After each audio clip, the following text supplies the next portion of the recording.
बिहार में 17 फरवरी से मैट्रिक की परीक्षा जिला प्रशासन की पूरी तैयारी के बीच होनी है, जिसको लेकर तैयारी कर ली गई है। जिले में परीक्षा शांतिपूर्ण और कदाचार मुक्त हो, इसको लेकर 152 स्टैटिक दंडाधिकारी, पुलिस पदाधिकारी, 27 गश्ती दंडाधिकारी और 8 उड़नदस्ता के साथ 4 सुपर उड़नदस्ता बनाए गए। वो नकल करते पकड़े जाने पर संबंधित शिक्षक के साथ ही केंद्राधीक्षक पर भी जवाबदेही तय करने की कार्रवाई की जाएगी। स्थानीय MIT सभा कक्ष में अपर सहायता मुजफ्फरपुर जिले के द्वारा प्रतिनियुक्त दंडाधिकारी पुलिस के अधिकारियों की ब्रीफिंग की गई और इसमें सुरक्षा व्यवस्था के पुख्ता इंतजामात के साथ यातायात व्यवस्था सुचारू रखने के निर्देश दिए गए और इस बाबत पुलिस उपाधीक्षक यातायात को भी विशेष रूप से निर्देशित किया गया और इसमें जिले के 76 परीक्षा केंद्रों पर 17 फरवरी से शुरू होकर 24 फरवरी तक 2 पारियों में ये पूरी परीक्षा आयोजित की जाएगी, जिसका समय भी बताया गया है। प्रथम पारी 9:30 से शुरू होकर 12:45 तक होगी और इसके साथ द्वितीय पारी 1:45 से 5 बजे तक चलेगी।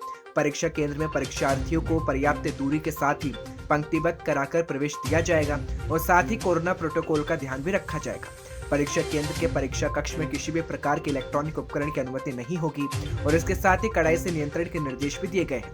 वहीं इस पर SDM ने कहा है कि नकल करते पकड़े जाने पर संबंधित छात्र के खिलाफ संबंधित शिक्षक और केंद्राधीक्षक पर भी जवाबदेही तय करने की कार्रवाई की जाएगी। वहीं अनुमंडल दंडाधिकारी परीक्षा केंद्रों के आसपास दंड प्रक्रिया संहिता की धारा 144 लागू की गई है और किसी भी परिस्थिति में 200 मीटर के परिधि में कोई भी अनाधिकृत व्यक्ति नहीं रहेगा।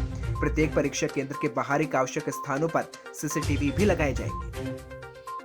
स्टेटिक दंडाधिकारी हैं, व्यक्तिगत दंडाधिकारी और अन्य भी विधि व्यवस्था के लिए संधारित है, फ्लाइंग स्क्वाड है, सुपरविजन, सभी का मीटिंग होगा। और पिछला जो हम लोग इंटर का परीक्षा कदाचार मुक्त और शांतिपूर्ण वातावरण में हुआ, फिर हम लोग प्रयासरत हैं कि हम लोग का मैट्रिक का एग्जाम भी उसी तरह शांतिपूर्ण और स्वच्छ वातावरण में हो और एग्जाम बिल्कुल कदाचार मुक्त। और इसी के चलते जो ट्रैफिक का प्लान था पिछले बार भी हम लोग बनाए, अधिकांश सफल रहा, लेकिन इसमें है कि 73,000 विद्यार्थी लगभग शामिल हो रहे हैं। तो हमारा परीक्षा केंद्र भी जो 65 था बढ़ के इस बार 76 हुआ और परीक्षार्थियों की संख्या भी बढ़ रही है। इसीलिए जो हम लोग का 2 सेंटर है, एक जो मोती झील में BB कॉलेजिएट है, उसके लिए भी हम लोग वैकल्पिक व्यवस्था हम लोग कर रहे हैं कि जो भी एंट्री होगा परीक्षार्थी का वो मोती झील साइड से होगा और जो एग्जिट पॉइंट होगा उसको DMV मॉल की तरफ से हम लोग प्रयास कर रहे हैं कि इस बार उसको लागू कर दें। मोती झील में तो पहले से भी जनरल तरह से भीड़ भाड़ वाला इलाका है, तो इसे निश्चित है कि ट्रैफिक में भी हमारा सुधार होगा। JPSC मामले पर माननीय हाईकोर्ट का फैसले के बाद JPSC आंदोलनकारी छात्र नेता देवेंद्र नाथ महतो का बड़ा बयान सामने आया है, आप भी सुनिए।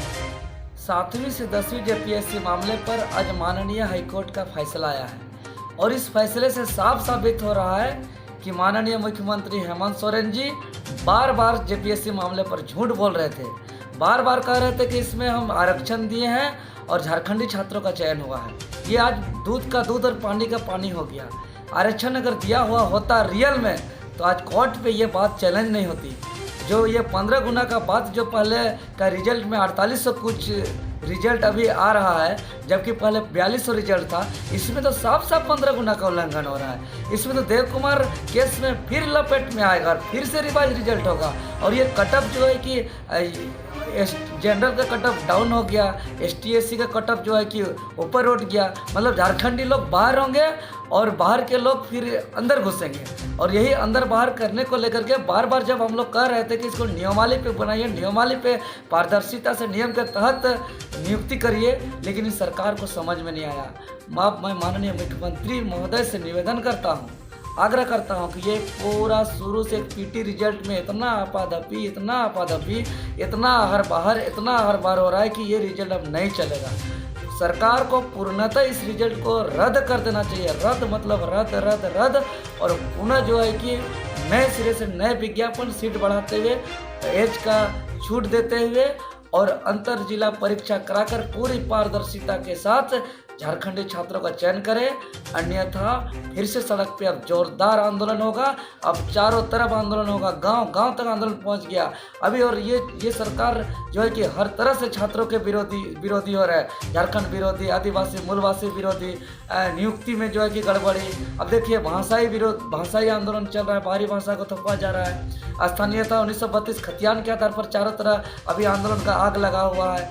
अब जो है कि नियुक्ति JPSC में इतना दिन से आंदोलन चल रहा है, तो ये सरकार किसके लिए बना है, ये सरकार क्यों ऐसा कर रही है। इसीलिए अब ये आर पार का लड़ाई है, अब ये आंदोलन और तेज होगा। इसीलिए मुख्यमंत्री जी अभी भी वक्त है, इसको तत्काल रद्द करके नए सिरे से करिए और जो है कि यहाँ झारखंडी भाषा को पूर्णतः अनिवार्य रूप से लागू किया जाए, बाहरी भाषा को बाहर किया जाए और जो है कि यहाँ खतियान के आधार स्थानीय नीति लागू किया जाए।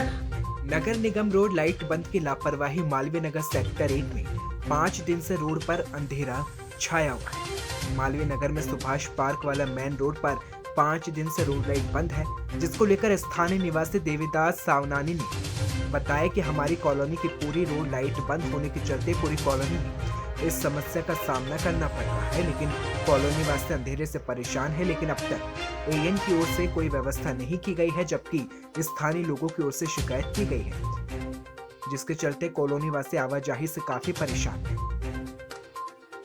खबर उन्नाव से है, जहां बीजेपी के स्टार प्रचारक और डिप्टी सीएम दिनेश शर्मा ने उन्नाव सदस्य बीजेपी प्रत्याशी पंकज गुप्ता के समर्थन में जनसभा को संबोधित किया। इसके साथ ही बीएसपी से आए पूर्व जिला पंचायत सदस्य समेत 200 कार्यकर्ताओं को बीजेपी की सदस्यता दिलाई, जिसमें कुछ मुस्लिम चेहरे भी भाजपा की सदस्यता ग्रहण करते नजर आए। डिप्टी सीएम दिनेश शर्मा ने मंच से प्रदेश की पूर्ववर्ती सरकारों पर जमकर निशाना साधा। उन्होंने आरोप लगाया कि पहले उत्तर प्रदेश में कट्टे के कारखाने होते थे, अब वे नहीं होते, और उन्होंने कहा कि बीजेपी किसी के साथ भेदभाव नहीं करती है। वहीं ब्राह्मणों को लेकर हो रही राजनीति पर बयान देते हुए डिप्टी सीएम दिनेश शर्मा ने कहा कि ब्राह्मण श्रेष्ठ जीवन जीने का प्रहार है, और राम मंदिर के नाम पर हो रही राजनीति पर उन्होंने पूछा सवाल पर कहा कि सपा मुखिया अखिलेश यादव, सोनिया गांधी, मायावती कभी रामलला के दर्शन करने गए क्या। साथ ही कहा कि मीडिया से बात करते हुए डिप्टी सीएम दिनेश शर्मा ने दावा करते हुए कहा कि पूर्ण बहुमत के साथ बीजेपी की सरकार बनने का दावा भी किया।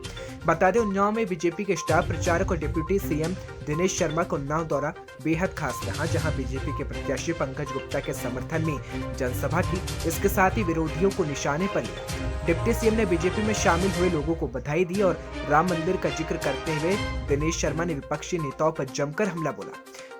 डिप्टी सीएम ने कहा कि आज शिव भक्त निकलते हैं तो हेलीकॉप्टर से फूल बरसते हैं, पहले पत्थर बरसते थे। साथ ही शर्मा ने कहा कि सरकार का काम जनता के हित में काम करना है। वहीं दिनेश शर्मा ने आगे बड़ा बयान देते हुए कहा कि हम भेदभाव नहीं करते, हम मदरसा भी बना रहे हैं, हम लोगों का कलम थमा रहे हैं और पहले कट्टा थमाया जा रहा था। तो वहीं उन्नाव के पूर्व मंत्री स्वर्गीय फतेह बहादुर सिंह के बेटे रजोल सिंह पर युवती की हत्या को लेकर बोलते हुए डिप्टी सीएम ने कहा कि सपा को इस पर जवाब देना चाहिए। डिप्टी सीएम ने यह भी कहा कि अपराध कोई भी हो, छोड़ा नहीं जा सकता। जवाब देना चाहिए जिनको जो नेता उनके हैं, उन नेता के खिलाफ अभी तक पार्टी ने कोई कार्रवाई नहीं करी है। कठोर कार्रवाई होगी, कठोरतम कार्रवाई सरकार करेगी। उत्तर प्रदेश के तीसरे चरण में होने वाले मतदान में जनपद महोबा शामिल है। ऐसे में सियासी घमासान और तेज हो गया है, जहां भारतीय जनता पार्टी सत्ता में वापसी की ताकत लगाने के लिए पूरी तैयारी में है, तो जिसके चलते भाजपा के प्रदेश अध्यक्ष की अगुवाई में महोबा जिले में चुनावी जनसभा को संबोधित कर भाजपा को बहुमत दिलाने की अपील भी की गई। हिंदू मुस्लिम के नाम पर राजनीति करने वालों के लिए महोब खंड में कहा गया कि पहले और दूसरे चरण के पश्चिम उत्तर प्रदेश की मुस्लिम महिलाओं ने 3 तलाक से निजात पाकर पहली बार खुलकर भाजपा के पक्ष में मतदान किया। परिवारवाद और वंशवाद से ऊपर राष्ट्रवाद के राजनीति पर भारतीय जनता पार्टी के प्रधानमंत्री नरेंद्र मोदी की अगुवाई में राम मंदिर, 3 तलाक, क्रू प्रथा और कश्मीर में धारा 370 जैसे मुद्दों पर देश की जनता को राहत दी है। साथ ही समाजवादी पार्टी और अखिलेश यादव पर भी निशाना साधा गया। सपा की सरकार में राहजनी, अपहरण, बलात्कार, मर्डर जैसे अपराधों का जिक्र किया गया। तो वहीं आजम खान को लेकर भी बड़ा बयान दिया गया। इसके साथ ही अखिलेश यादव पर हमला बोलते हुए कहा कि जिन्ना पाकिस्तान की बात करने वाले अखिलेश विकास की बात करें। उन्होंने मौजूद जनता से कहा कि भूलकर भी सपा पर आंख बंद करके यकीन न करना और मतदान सिर्फ कमल का बटन दबाकर करना। साथ ही कहा कि मुलायम सिंह के कारण सत्ता एक बार फिर मिल गई थी, अब दूर दूर तक सत्ता नहीं मिलने वाली।